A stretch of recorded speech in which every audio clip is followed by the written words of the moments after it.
अस्सलाम वालेकुम। हमारे बच्चे को जो सबसे ज़्यादा प्रॉब्लम होती है वो होती है इंग्लिश में।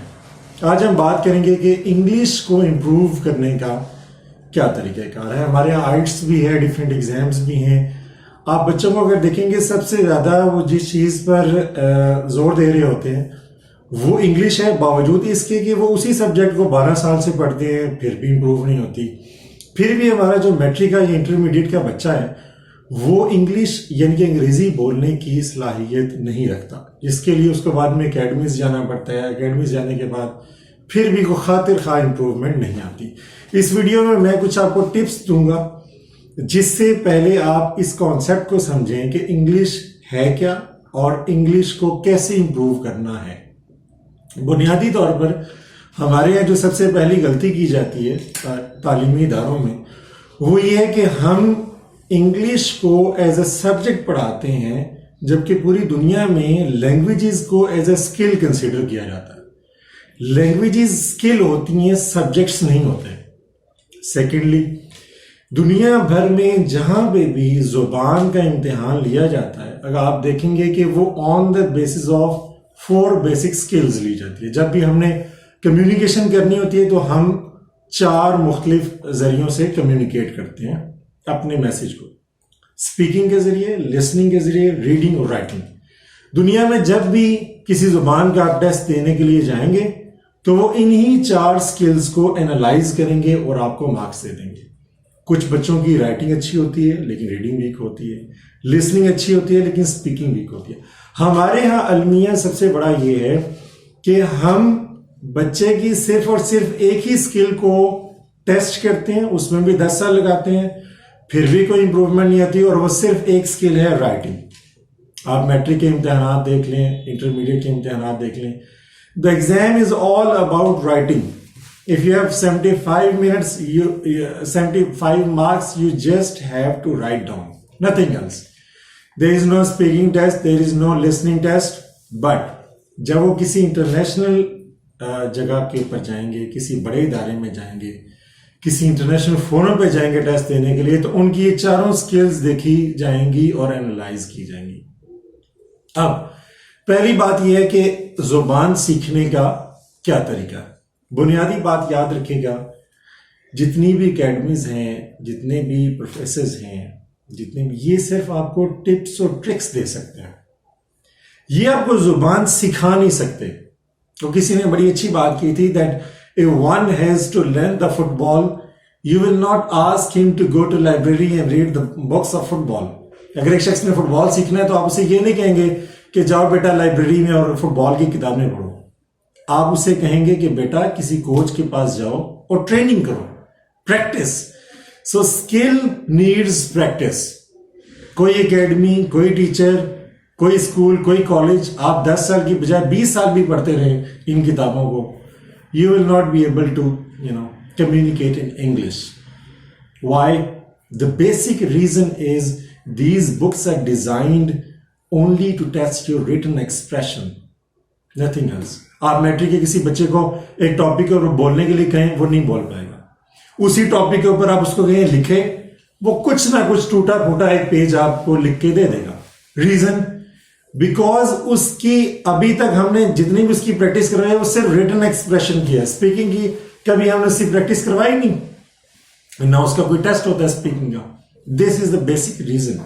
सो you need to understand that if you have shame, you have to be shameful to learn the language. अगर आपको हया है, शर्म है, इस सबको उतार दें, बोलें, लिखें, सुने, इसके अलावा कोई चारा नहीं है। हाँ, टीचर्स एकेडमीज किस चीज में आपको हेल्पफुल कर सकती हैं, वो आपको टिप्स बताएंगे, ट्रिक्स बताएंगी, कितनी किस्म की गलतियां होती हैं, उनको कैसे इंप्रूव करना है। और while speaking, one of the very basic issue in our society is speaking. Remember what I told what I tell to my students is that you need to remind the basic purpose of the language. The basic purpose of the language is to communicate the message. जब आप किसी से गुफ्तगू कर रहे होते हैं तो आपने मैसेज कन्वे करना होता है, आपने उसको टेंसेस वगैरह नहीं सिखाने होते। अगर आपका मैसेज कन्वे हो गया है, it means you have done the part. Done. So हर जुमले में, हर लफ्ज में ये देखना, और हमारे यहाँ तो ये कल्चर है कि बच्चे एक दूसरे का मजाक उड़ाते रहते हैं कि इसने टेंस गलत बोल दिए, इसने लफ्ज गलत बोल दिए। इस तरह तो नहीं हो, वैसी नेगेटिविटी इतनी ज्यादा है।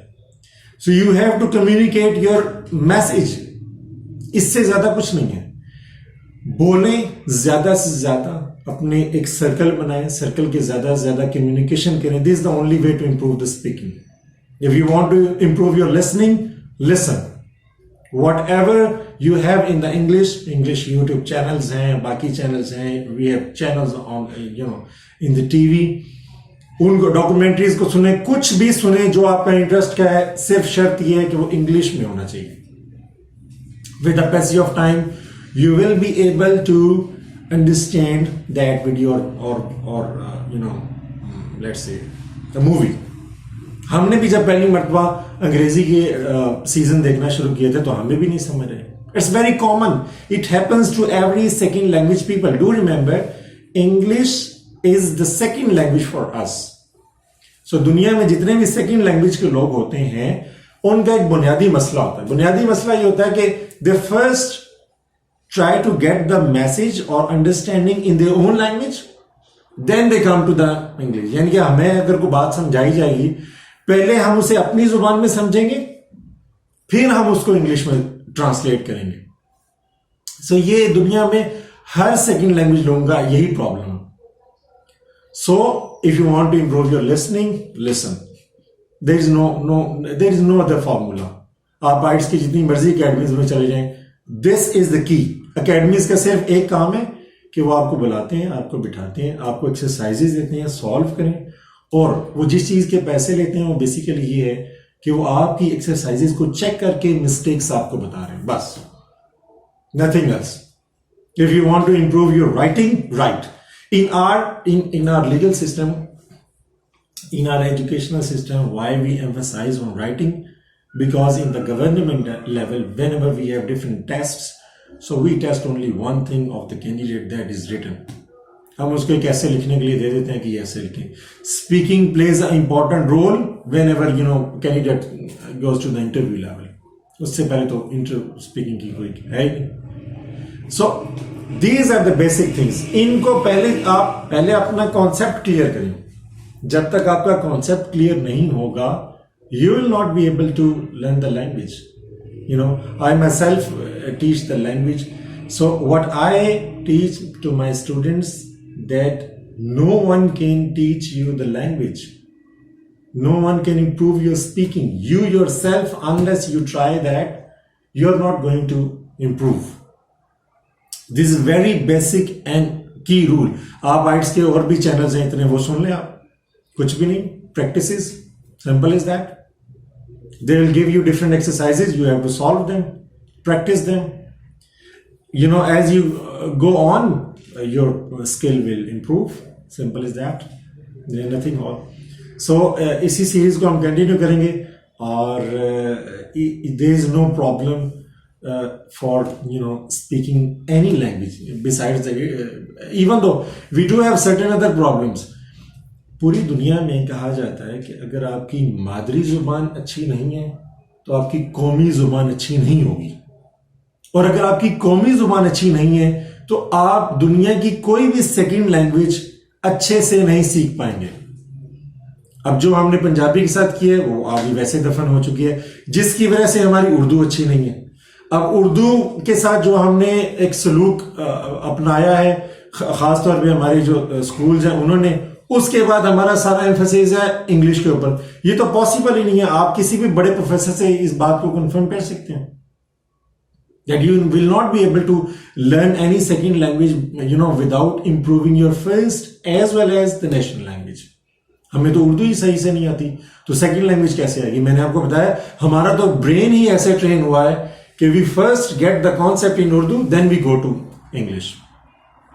सो these are the series of lectures. इनको हम कंटिन्यू करेंगे। इनमें मैं आपको टिप्स और ट्रिक्स बताऊंगा, और जिससे आपकी रिटन एक्सप्रेशन, स्पीकिंग इंप्रूव होगी। और that's all for today. Thank you so much.